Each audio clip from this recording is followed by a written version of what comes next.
reassessing your goals. We talked a little bit about this earlier. Now we've talked about celebrating your achievements, reflecting on your initial goals. Now it's time to say, do I need to reassess my goals? Okay, sometimes what you set out to do isn't necessarily what's in your best interest. It's okay to be a little flexible and malleable and look at your goals from a wider lens and think, wow, I really wanted this thing. But the amount, like, let's just use competition for an example, right? I really wanted to compete this year. I wanted this to be the year I'm going to compete.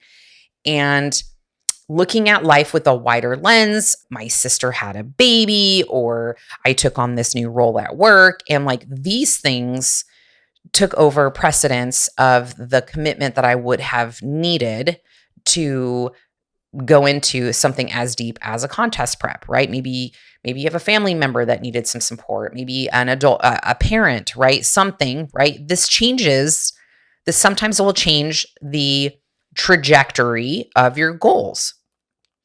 Okay, as circumstances change, you have to adapt. Some other things to consider are, were you too rigid? Were you too strict and rigid with your goals and then you gave up? Did you try to go too hard and try to go from ground zero to 100, right? We see this a lot in January where people are like, I'm going keto and I'm going to do a competition, but yet have never stepped in a weight room, right? Like, did you set out to bite off something way too big that you cannot chew, that you just said, well, I can't do it, so I'm just going to give up, right? There is a Goldilocks spot. I'm here to tell you. It doesn't have to be all or nothing.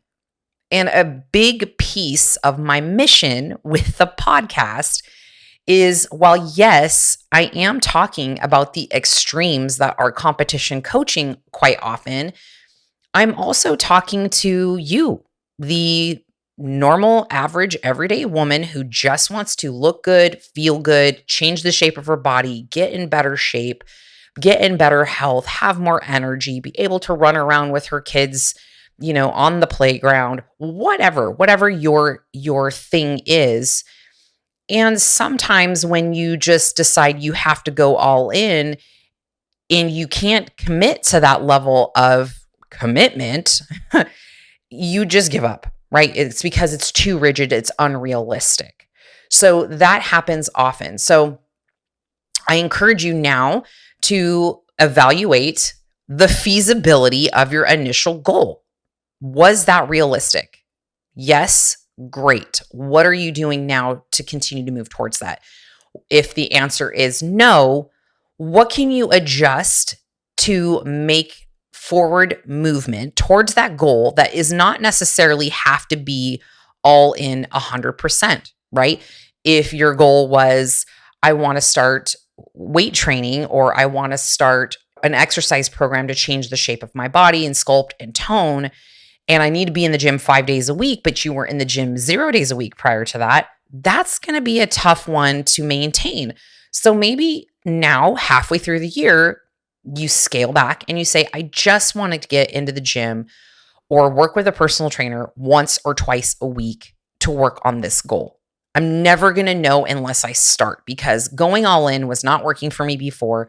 What is the next possible option that feels doable, that does not feel overwhelming? You need to start small and build on already established habits. That's super helpful. So if you're already maybe doing yoga once a week, or you're getting into the gym, but you're just doing cardio, you're already making forward motion toward your health and fitness goals. Okay. That's your small little bite that you took. What's the next small bite that you can take that you can stick to, that either someone's going to hold you accountable to, or you can make sure that by doing this thing, it is not going to overwhelm you and then have you back at square one.